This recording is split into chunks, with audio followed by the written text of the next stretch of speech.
How many times do I have to tell you? You need to vacate the premises immediately, or we will press charges for trespassing. Legal liability! Insurance! We demand answers now! This is getting out of hand. I think we should call the police. Get off my land before I call the sheriff. The words came out calm, but my hands were shaking as I watched this woman in a designer pantsuit march across my grandfather's orchard like she owned the place. She was waving some laminated card and screaming about unauthorized agricultural structures that violated her HOA's extended aesthetic jurisdiction. The absolute nerve of it, claiming authority over 80 acres of family farmland that had been growing apples since 1897. What happened next taught me that some people only learn respect when consequences bite harder than words ever could. My name is Elena Vasquez. I'm 38 years old, and I run a small batch cider operation on my family's apple orchard in Hood River, Oregon. The Columbia River Gorge spreads out below our property like a postcard, Mount Hood rising white and perfect to the south, and 70 varieties of heritage apples growing in neat rows that my great-great-grandfather planted with his own hands. This land is my blood, my history, my entire world. And in September 2025, a HOA president named Victoria Ashford decided it was hers to control. I'd moved back to the orchard 3 years ago after my abuelo, grandfather Ramon, had his first stroke. He was 81, still sharp as a tack mentally, but his body was failing, and someone needed to take over the farm operations. I'd been working in Portland as a food scientist. Decent job, decent apartment, decent life that felt increasingly hollow every time I drove out to visit the orchard on weekends. When Abuelo called and said he needed help, I didn't hesitate. Within a month, I'd quit my job, sold my condo, and moved into the old farmhouse where 4 generations of Vasquez women had learned to make cider.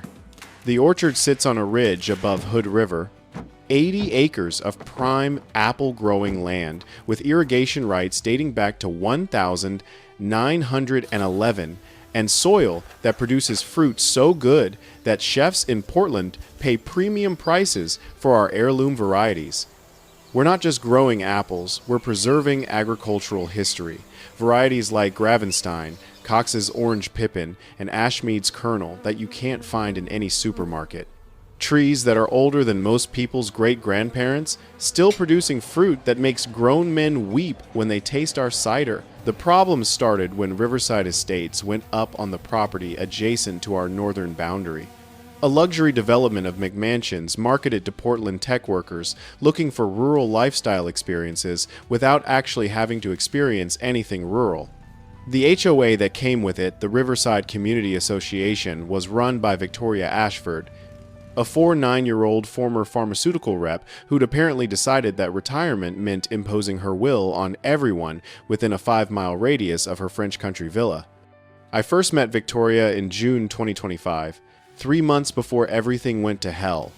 I was checking irrigation lines near our northern fence when I heard heels clicking on gravel, an unusual sound in an orchard where everyone wears boots. I turned to see a woman in white linen pants and a coral blazer picking her way through the grass like she was navigating a minefield, clutching a leather portfolio and wearing an expression of profound distaste. "You must be the granddaughter," she announced, not bothering with introductions or basic courtesy. "I'm Victoria Ashford, president of the Riverside Community Association. We need to discuss your property's visual impact on our development." I blinked at her, genuinely confused. Visual impact? Victoria gestured broadly at the orchard, at the trees heavy with growing apples, at the irrigation equipment, at the barn where we stored our cider-making equipment.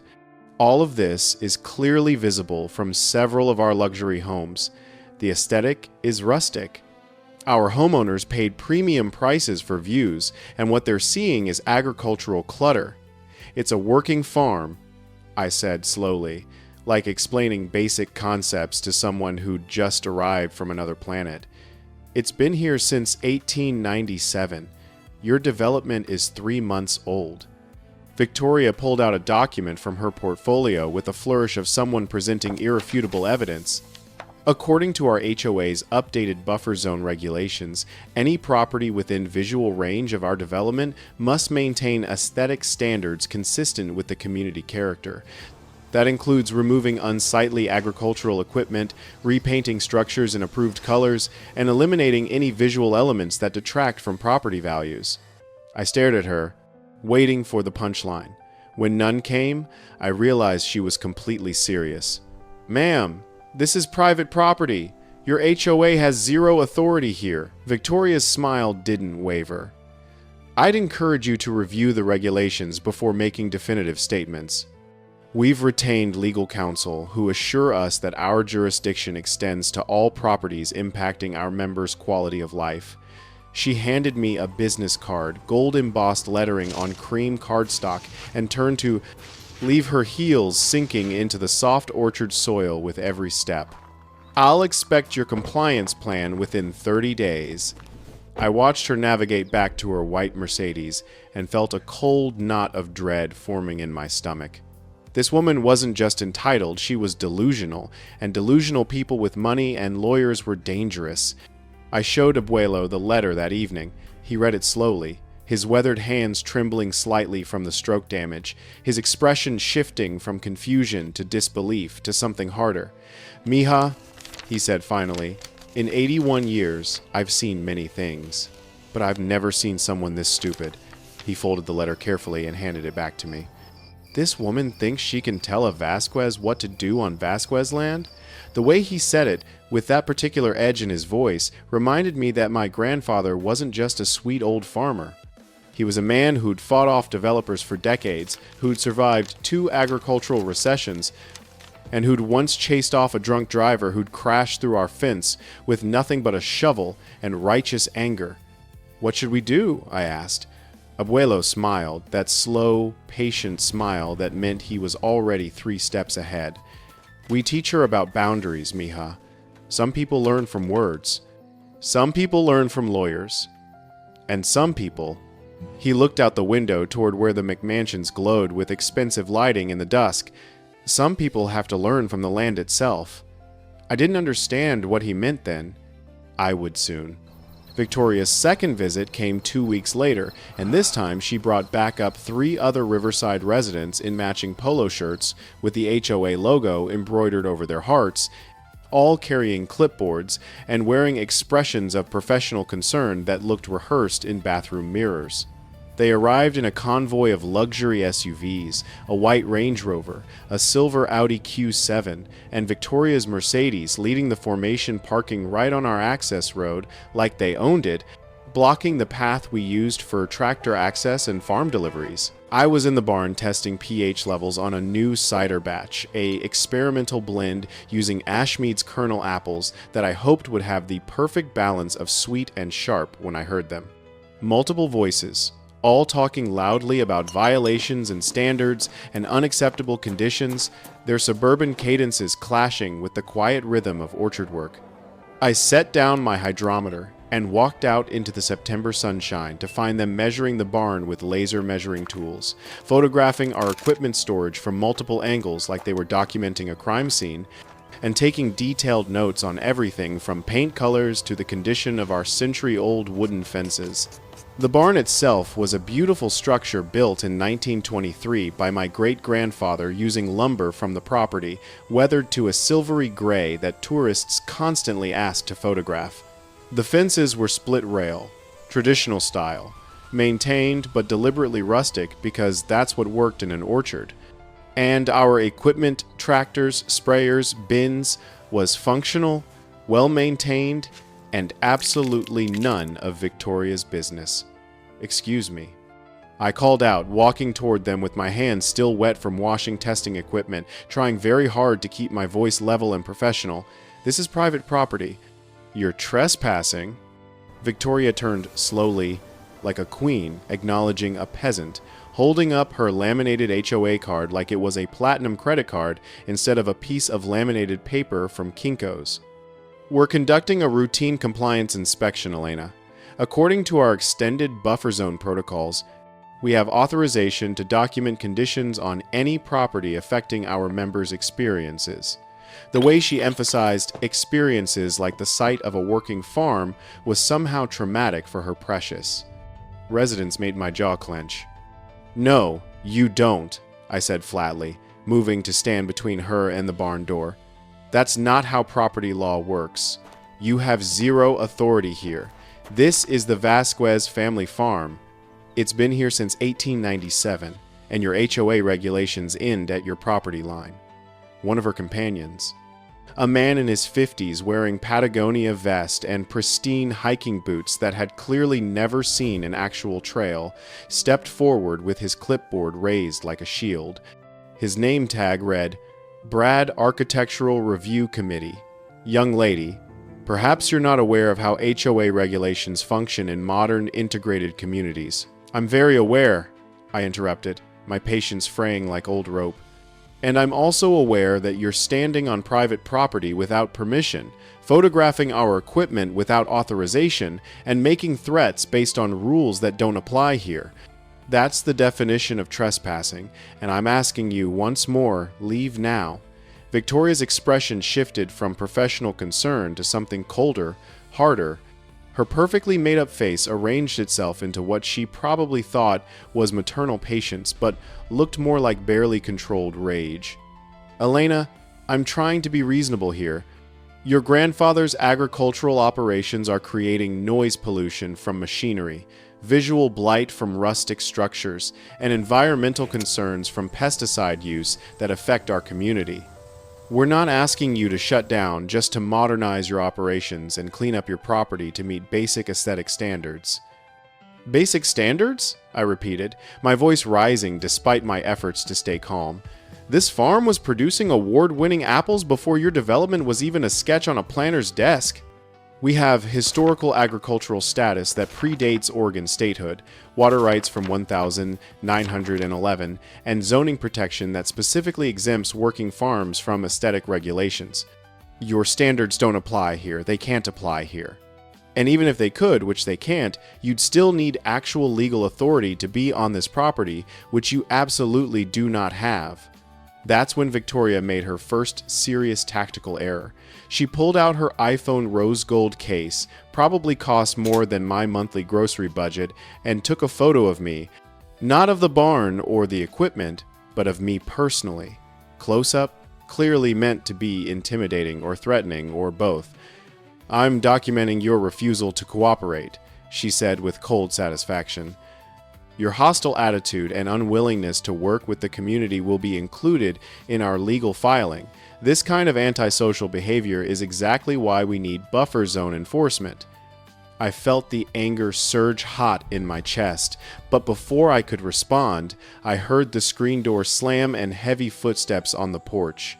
Abuelo appeared, emerging from the farmhouse with his walking stick carved walnut, smooth from decades of use, and that particular expression that I'd only seen a handful of times in my life. The expression that meant someone had pushed too far, crossed a line that couldn't be uncrossed, and was about to discover consequences they hadn't anticipated. Despite the stroke damage that made his left side weak and his gait uneven, he moved with surprising speed and purpose when motivated. His weathered brown face was set in lines that could have been carved from the same stone as Mount Hood, and his dark eyes, still sharp at 81, fixed on Victoria with an intensity that made her take an involuntary step backward. "Young lady," he said to Victoria, his accent thick with the controlled anger of a man who'd spent a lifetime defending this land from people who thought they could take it. "You have 30 seconds to get off my property before I call the sheriff and have you arrested for criminal trespass." Victoria actually laughed, a short, sharp sound that held no real humor. Like the idea of consequences was adorable, like laws were suggestions that applied to other people but not to HOA presidents with expensive lawyers and a sense of divine entitlement. "Sir, we have every right to be here conducting legitimate HOA business. If you interfere with our inspection or threaten us in any way, you'll be adding obstruction charges to your existing violations." She waved her clipboard like it contained the 10 Commandments instead of made-up rules from a suburban development. Abuelo didn't argue, didn't engage with her delusion. He simply pulled out his phone, an old flip phone he'd stubbornly refused to upgrade despite my pleading, and dialed 911. His thick fingers moved deliberately over the buttons, and when the dispatcher answered, his voice was calm, clear, measured. Yes, I need to report criminal trespassing on private property. 4 individuals refusing to leave after being explicitly asked. They're photographing my property without authorization and making threats about legal action. Address is 4847 Upper Ridge Road, Vasquez Family Orchard. Yes, I'll stay on the line. He gave our exact GPS coordinates. Abuelo had memorized them years ago after a fire truck got lost trying to reach a barn fire and then hung up. Looked at Victoria with perfect, patient calm. The same calm he'd shown when facing down drunk hunters, aggressive developers, and once, memorably, a bear that had wandered into the orchard. Sheriff's duty will be here in approximately 12 minutes. You're welcome to wait and explain your authorization to them. I'm sure they'll be very interested in your extended buffer zone protocols. The convoy retreated fast, backing their SUVs down our access road with less dignity than they'd arrived with. But Victoria's parting shot, shouted through her open window, carried a clear threat. This isn't over. We'll be back with proper enforcement. Abuelo watched them go, then turned to me with that smile again. Mija, go to the barn. In the back corner, behind the old barrels, there's a wooden crate. Bring it to me. I found the crate exactly where he said, heavy, dusty, filled with thick metal spikes. What are these? Railroad spikes, Abuelo said, running his weathered fingers over the iron. From the old spur line that used to run through this valley, been saving them for educational purposes. The third invasion came a week later, and it was clear Victoria had escalated her personal vendetta into a full-scale war. This time she brought 7 vehicles, residents, HOA board members, and what looked like someone's cousin who happened to own a property management company. They rolled up our access road like an occupying force, horns honking, radios crackling with self-important chatter. I watched from the farmhouse porch as they deployed across our property with measuring equipment, cameras, and enough attitude to stock a reality TV show. Victoria stepped out wearing what could only be described as her HOA battle uniform navy blazer, with gold buttons, crisp white pants that were completely inappropriate for farm terrain, and a lanyard with multiple badges that looked more impressive than they were. "Attention!" she called out, like she was addressing troops. "This is official notice that the Riverside Community Association is documenting all violations for formal enforcement proceedings. We have authorization from our legal counsel to conduct comprehensive inspections of properties impacting our members' quality of life." Abuelo had been busy that morning. I'd watched him loading his truck with tools before dawn, driving down to where our access road narrowed between old oak trees, spending an hour doing what he called road maintenance. When he came back, he was smiling. Victoria's inspection team spread out like they were conducting a military operation. One group measured our barn dimensions, another photographed our cider equipment, a third actually started taking soil samples from our orchard, like the dirt itself was violating HOA standards. The performance would have been hilarious if they weren't doing it on our family's land. "Ma'am." Abuelo called out from his chair on the porch, sipping coffee from his favorite mug, a ceramic piece I'd made in 3rd grade that said "World's Best Abuelo" in clumsy child handwriting. "This is private property. You've been told twice before. Leave now or I'll have every one of you arrested for trespassing and harassment." Victoria marched over, flanked by 2 of her board members like they were her personal security detail. "Mr. Vasquez, we're acting within our legal rights.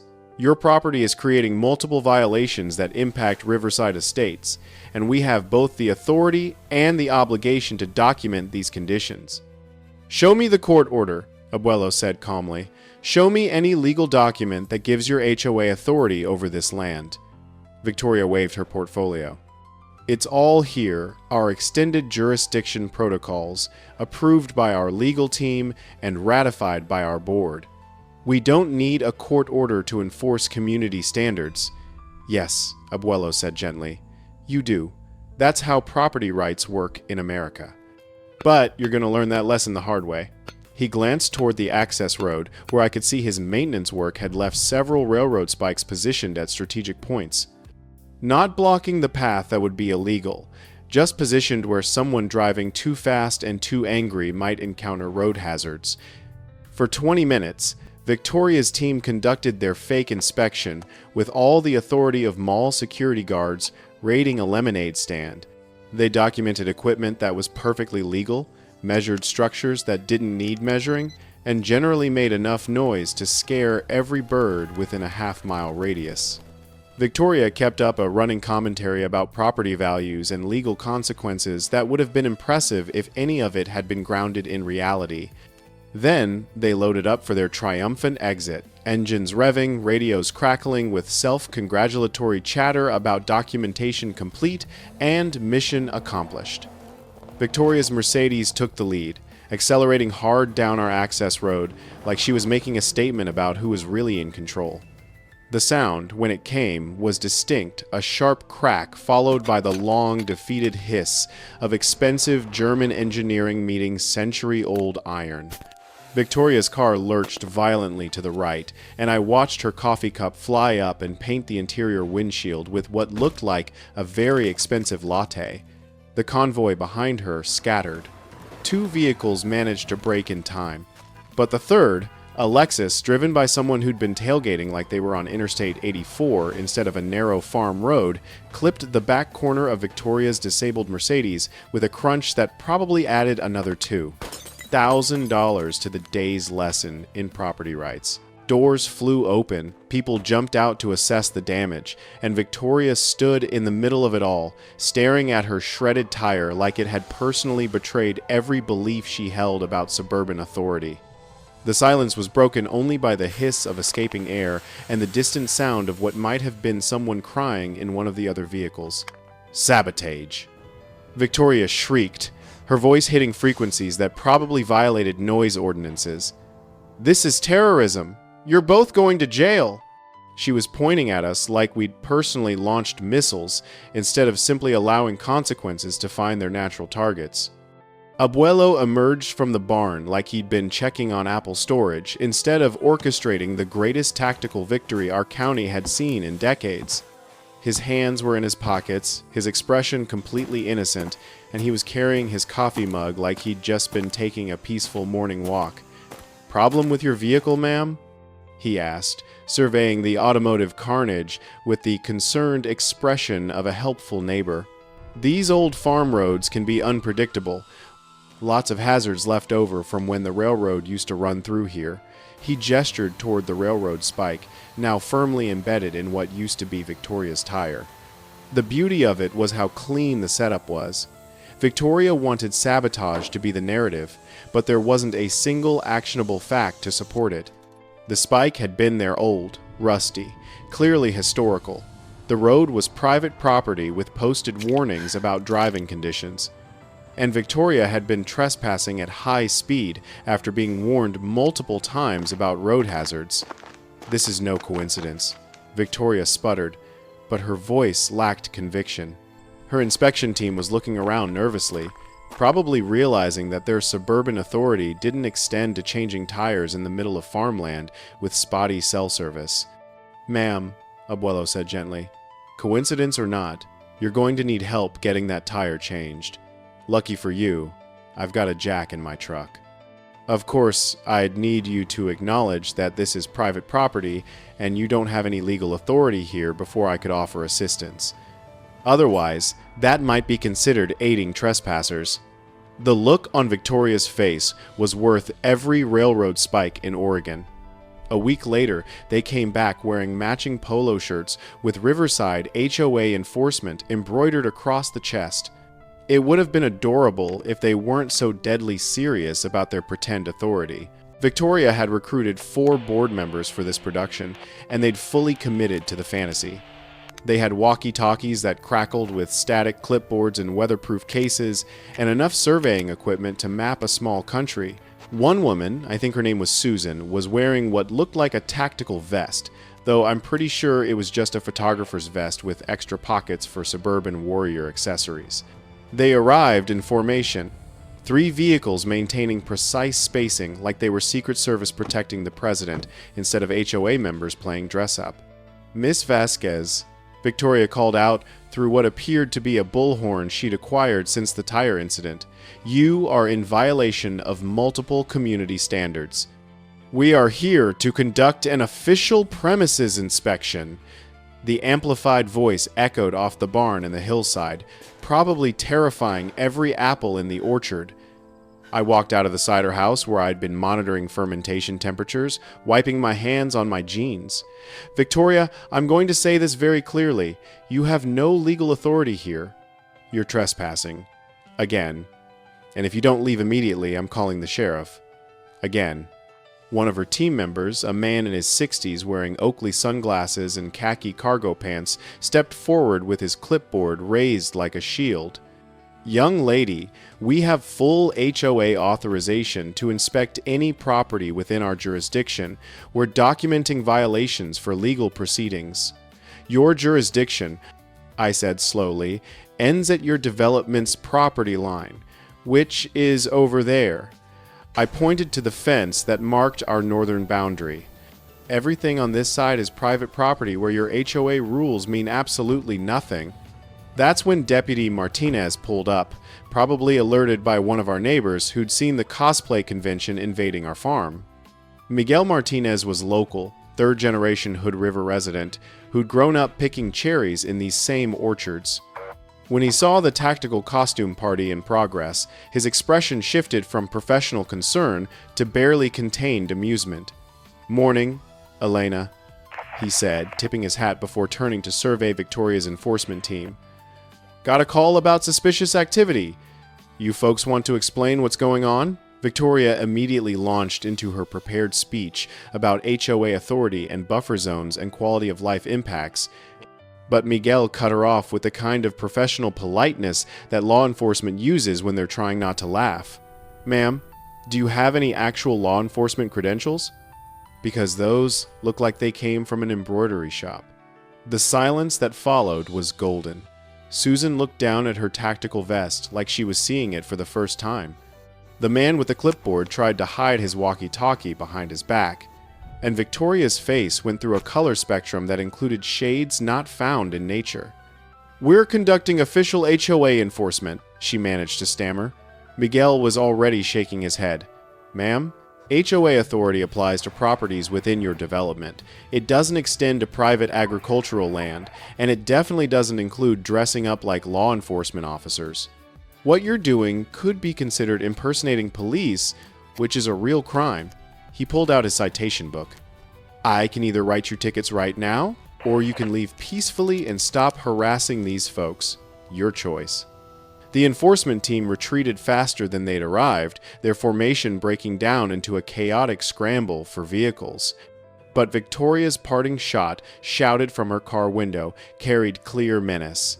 "We'll be back with real enforcement. You haven't seen the last of us." Abuelo, watching from the porch, just smiled and patted the crate of railroad spikes sitting beside his chair.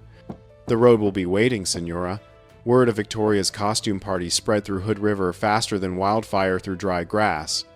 By the time the next HOA meeting came around, half the valley knew about the fake enforcement team getting schooled by Deputy Martinez.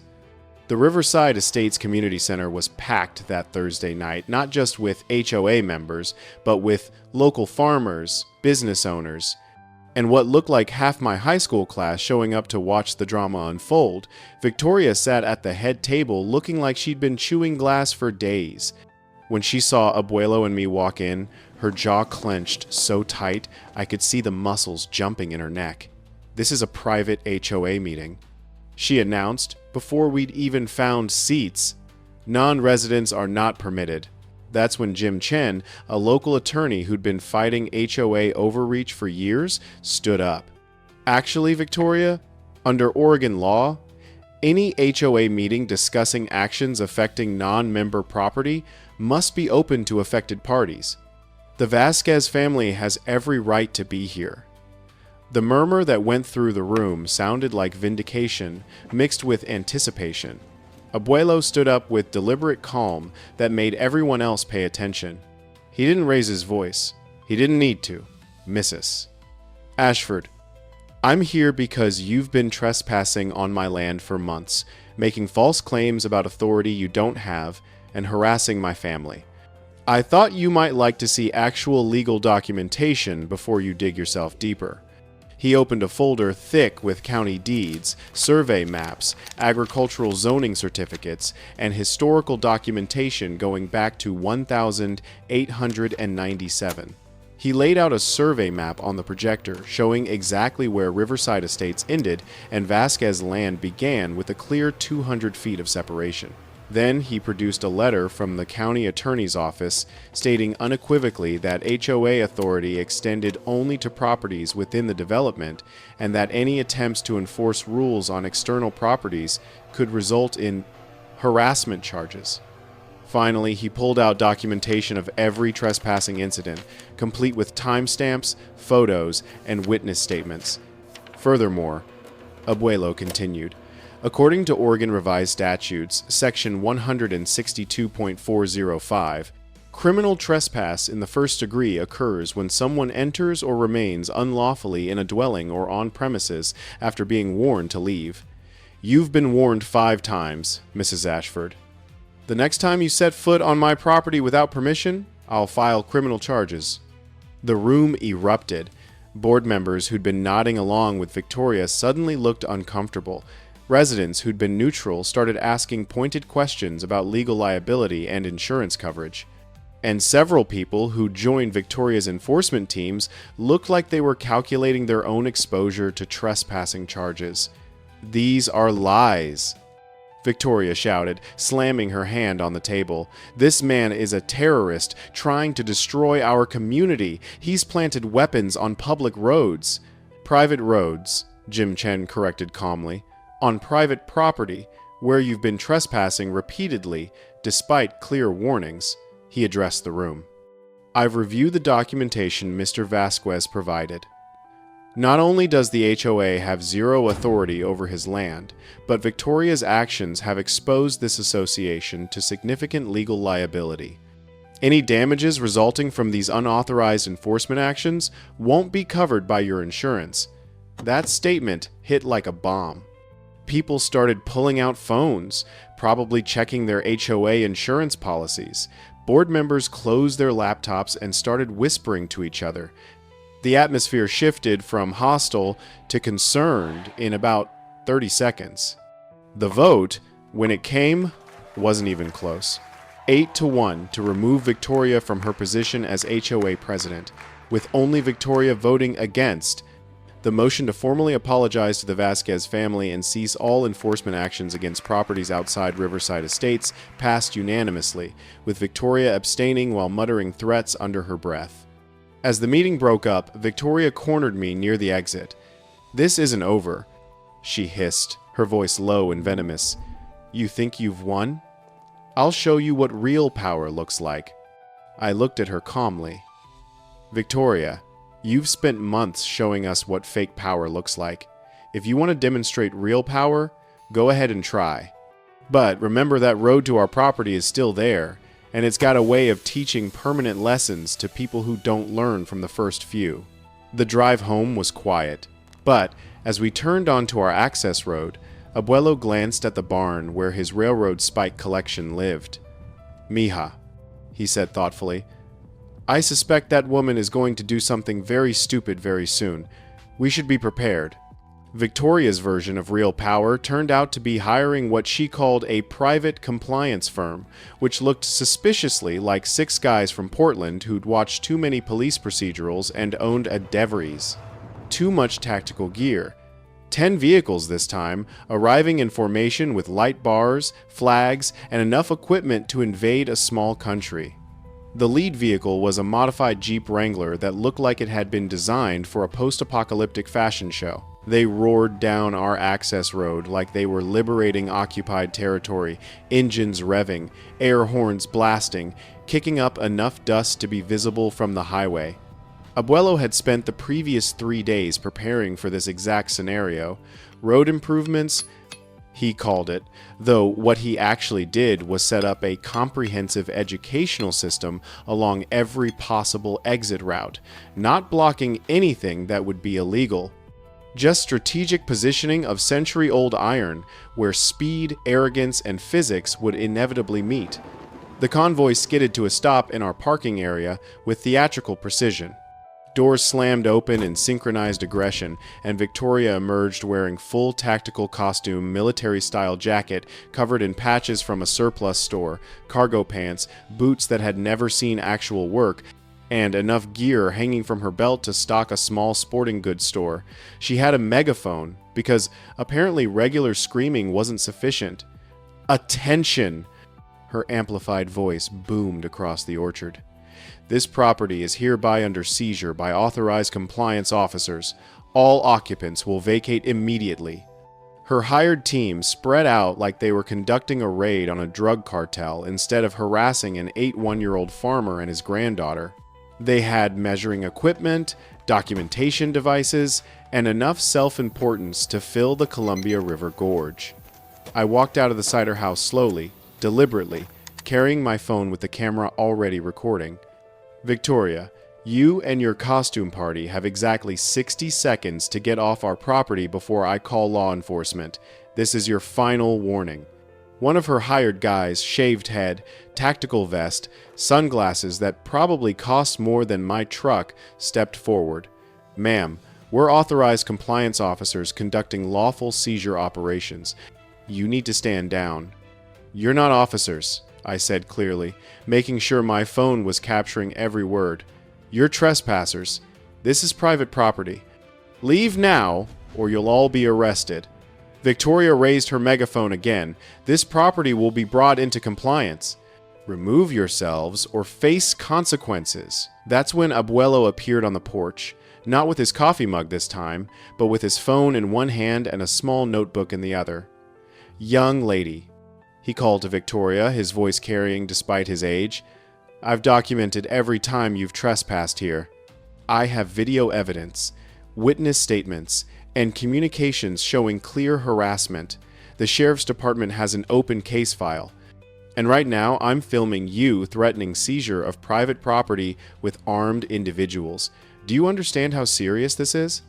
For 30 minutes, Victoria's tactical team conducted their occupation with all the professionalism of children playing soldiers. They measured things that didn't matter, documented violations that didn't exist, and made enough noise to alert every neighbor within 5 miles. Then they loaded up for their grand exit 10 vehicles, engines revving, radios crackling with self-congratulatory chatter. Victoria's modified Jeep took point position, accelerating hard down our access road. At the narrow curve between the old oaks, where Abuelo had spent 3 days preparing his road improvements, physics took over. The first vehicle hit the soft shoulder, overcorrected, and the right front tire found a railroad spike with surgical precision. The sound was immediate, a sharp crack followed by violent lurching. But Abuelo's symphony was just beginning. 3 more pops in quick succession as the convoy bunched up and their high-speed retreat met century-old iron at multiple strategic points. Within 2 minutes, 10 vehicles and about 20 suburban warriors had been converted into a stationary lesson about consequences.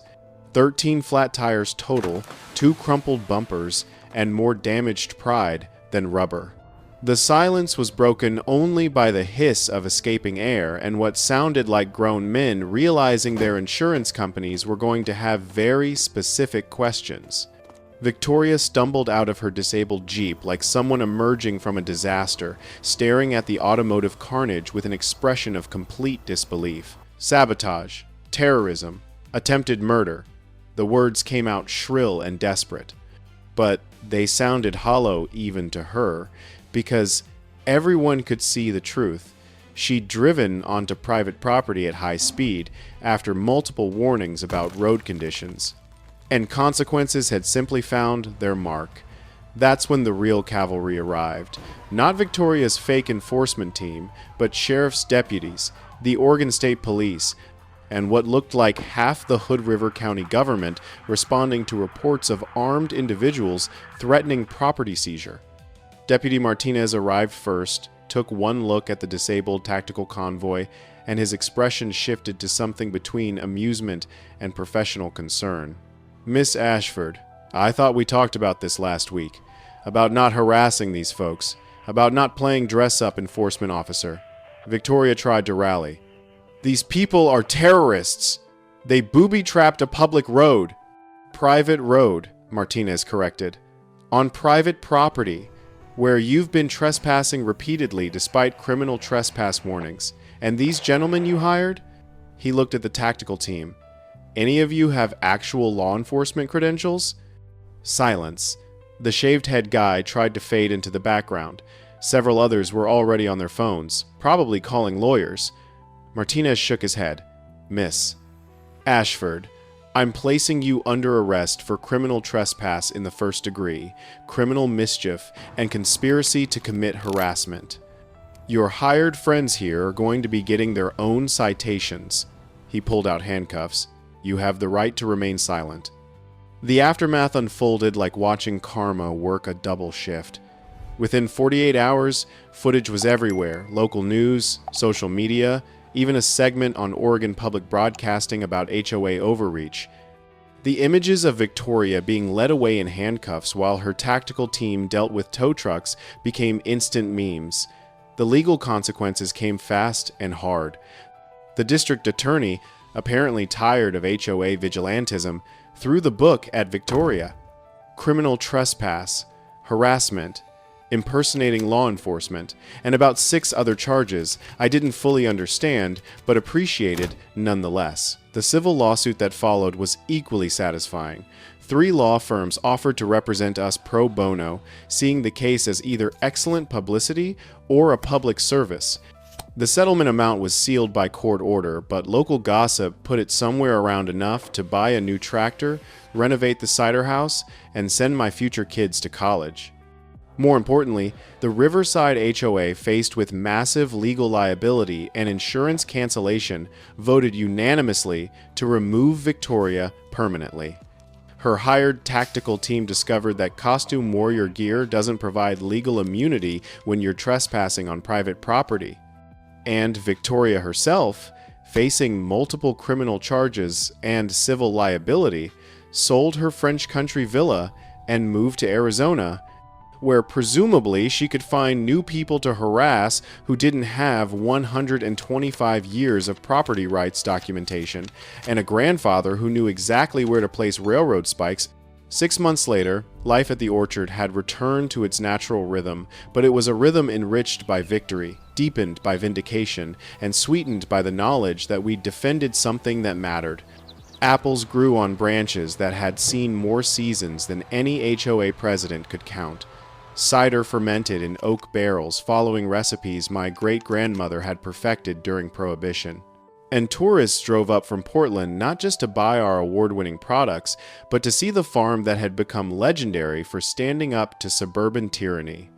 The railroad spikes went back into their crate in the barn, nestled in old newspaper-like artifacts from a successful campaign. Abuelo occasionally took one out to show visiting grandchildren, my cousin's kids, mostly, who listened with wide eyes as he told the story of the HOA Karen who learned about property rights the hard way. He'd let them hold the heavy iron, feel its weight and age, and explain how sometimes the old ways of teaching are the best ways. "This spike is over 100 years old," he'd tell them, his weathered hands steady despite the stroke damage. "Older than cars, older than airplanes, older than any HOA in America. And it's still here, still teaching lessons. That's what we call permanence. Mijos, that's what lasts." The Riverside HOA got new leadership within 3 months of Victoria's arrest. Actual professionals who'd taken courses in community management and understood concepts like legal boundaries and respecting neighbors. The new president, a retired teacher named Margaret Walsh, showed up at our farm one Saturday morning with a basket of muffins and a formal apology letter signed by the entire board. "We're deeply sorry for what happened," she said, standing respectfully on our porch rather than marching into our orchard uninvited. "Victoria didn't represent our community's values. We want to be good neighbors, not dictators." Abuelo accepted the apology with grace, invited Margaret in for coffee, and spent an hour teaching her about the orchard's history, the varieties we grew, the cider-making process, the generations of Vasquez farmers who'd worked this land. By the time she left, Margaret was crying happy tears and promising to bring her elementary school class for a field trip about agricultural history and heritage preservation. The Riverside HOA even commissioned a formal plaque at their community entrance, beautiful carved wood with brass lettering, acknowledging the Vasquez family orchard's historical significance and thanking us for preserving Hood. Rivers Agricultural Heritage, established 1897, protecting our valley's farming legacy. Deputy Martinez, who'd been promoted to sergeant after his handling of the Victoria situation became a training example for the entire sheriff's department, framed one of the viral photos showing Victoria's disabled tactical convoy and hung it in his office. The caption read, "Know your jurisdiction, a lesson in property rights."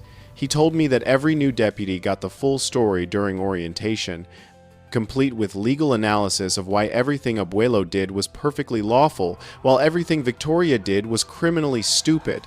Your grandfather's a legend at the academy. Miguel told me over coffee at the local diner, "We use his case as an example of how citizens can defend their rights without breaking any laws. Pure tactical genius combined with infinite patience." The legal settlement we'd received, sealed by court order but substantial enough to be life-changing, went into farm improvements that honored both past and future. We renovated the cider house with equipment that would let us triple production while maintaining our traditional methods. Installed solar panels on the barn roof that generated enough power to run all our operations sustainably.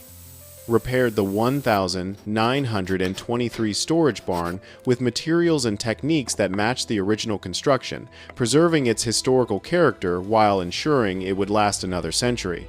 And we set up an agricultural scholarship fund in Abuelo's name for Hood River kids who wanted to study farming, viticulture, or food science, ensuring that the valley's agricultural heritage would continue beyond our family. And me? I expanded the cider operation beyond anything I'd imagined possible, hired 2 full-time assistants, both local kids who'd grown up in orchard families and understood that agriculture wasn't just a job, but a calling, started teaching monthly workshops on heritage apple preservation, traditional cider making, and the importance of maintaining agricultural diversity in an age of monoculture. Food writers from Portland Monthly and Sunset Magazine came to profile our operation, turning our small family farm into a destination for serious cider enthusiasts. We won gold medals at the Northwest Cider Competition 2 years running. Restaurants with Michelin stars started calling asking for our rare varietals. And we stayed small, stayed traditional, stayed true to the methods that had worked for 128 years. Because some things don't need to scale or modernize or change to meet someone else's idea of progress. But the best part, the part that made all the conflict and stress and railroad spike warfare worthwhile, was the quiet evenings on the farmhouse porch with Abuelo. We'd sit in the old wooden rocking chairs his grandfather had made in 1935, watching the sunset paint Mount Hood in shades of pink and gold and purple that no HOA color palette could ever regulate or restrict. Sipping cider from apples that had been growing in these trees since before Victoria's great-grandparents were born, feeling the satisfying weight of victory mixed with the peace of knowing we'd defended something precious. Mija, Abuelo said one evening in late spring, his weathered hand steady around his glass despite the tremors the stroke had left behind. You know what I learned in 81 years? Some people learn from words, they listen when you explain boundaries and respect and law. Some people learn from lawyers and courts and the formal machinery of justice. And some people... He paused to take a sip of cider. letting the tart sweetness sit on his tongue. Some people have to learn from railroad spikes and the patience of old men who know exactly where to put them. I clinked my glass gently against his, the crystal ringing like a small bell in the evening air. And what did Victoria learn? Abuelo smiled that slow, satisfied smile that I'd seen more often in the months since her arrest. That respect can't be demanded with fake badges and tactical gear and megaphones that amplify nothing but ignorance. It has to be earned through actions and time, and understanding that some things are bigger than your authority or your clipboard or your HOA regulations. She learned that land, with real history, with real families who've worked it for generations, doesn't care about your aesthetic standards or your buffer zones or your costume parties. The land just is. It exists. It endures. And if you don't respect it, if you try to control it with fake authority and suburban entitlement, it will teach you lessons that words never could. Out in the orchard, apples continued growing on trees that had weathered countless storms, endless seasons, multiple wars, the Great Depression, and now one very expensive lesson in property rights delivered by Victoria Ashford. The railroad spikes sat in their crate in the barn, resting peacefully, waiting patiently for the next person who might need to learn the hard way. But something told me, watching Victoria's story spread as a cautionary tale through every HOA in Oregon, seeing the news coverage and the viral videos and the endless social media discussions about HOA overreach, that we probably wouldn't need them again anytime soon, because sometimes the best teacher isn't words or laws or even the formal mechanisms of justice. Sometimes it's consequences delivered with perfect timing and mathematical precision by century-old iron and the quiet wisdom of people who understand that some boundaries are written not just in legal deeds, but in blood, sweat, generations of work, and apples growing in soil that predates every suburban development in the state by decades or centuries. The road remembers. The land teaches. And the best lessons, the ones that actually change behavior and shift consciousness and make people reevaluate their assumptions about authority and respect, are sharp enough to puncture more than tires. They puncture entitlement. They deflate arrogance. They shred the kind of fake authority that crumbles the moment it meets real consequences, rooted in history, law, and the patient determination of people who know their rights and aren't afraid to defend them. Victoria Ashford learned that lesson 13 times over, one for each flat tire, delivered with perfect precision by an 1-year-old farmer who'd spent a lifetime defending his land from people who thought ownership was something you could claim with a clipboard and a laminated card instead of earn, through generations of work, investment, and love. Every time someone at the farmer's market asked about our award-winning cider, and they asked constantly now, drawn by our reputation and the legend of our resistance, I'd smile and say, "We've been making it the same way since 1897, using the same trees, the same methods, the same dedication to quality over convenience. Some things don't need to change just because someone with a fake badge and a megaphone thinks they should. The apples understand that. The land understands it. And now, thanks to 13 flat tires and one very patient grandfather who knew exactly where to place century-old iron, Victoria Ashford finally understands it too. The apples understood because they'd been growing here long before HOAs existed, would keep growing long after the current developments turned to dust. The land understood because it had carried 4 generations of Vasquez farmers, absorbed their sweat and tears and joy, and would carry 4 more if we stayed true to our purpose. And Victoria, broken, bankrupt, living in Arizona exile, understood, because she'd learned the hardest way possible, that authority you haven't earned is just noise, and noise can't stand against the quiet strength of people who know their ground and won't be moved from it. But something told me, watching Victoria's story spread as a cautionary tale through every HOA in Oregon, that we probably wouldn't need them again. Because sometimes, the best teacher isn't words or laws or even justice, it's consequences, delivered with perfect timing by century-old iron and the quiet wisdom of people who understand that some boundaries are written in deeds, blood, and apples growing in soil that predates every suburban development in the state. The road remembers, the land teaches. And some lessons are sharp enough to puncture more than tires. They puncture entitlement, arrogance, and the kind of fake authority that crumbles the moment it meets real consequences. Victoria Ashford learned that lesson 13 times over, one for each flat tire, delivered with perfect precision by an 1-year-old farmer who'd spent a lifetime defending his land from people who thought ownership was something you could claim with a clipboard instead of earn with generations of work. And every time someone at the farmer's market asked about our award-winning cider, I'd smile and say, "We've been making it the same way since 1897. Some things don't need to change just because someone with a fake badge thinks they should." The apples understood, the land understood, and now, thanks to 13 flat tires and one very patient grandfather, Victoria Ashford finally understood too.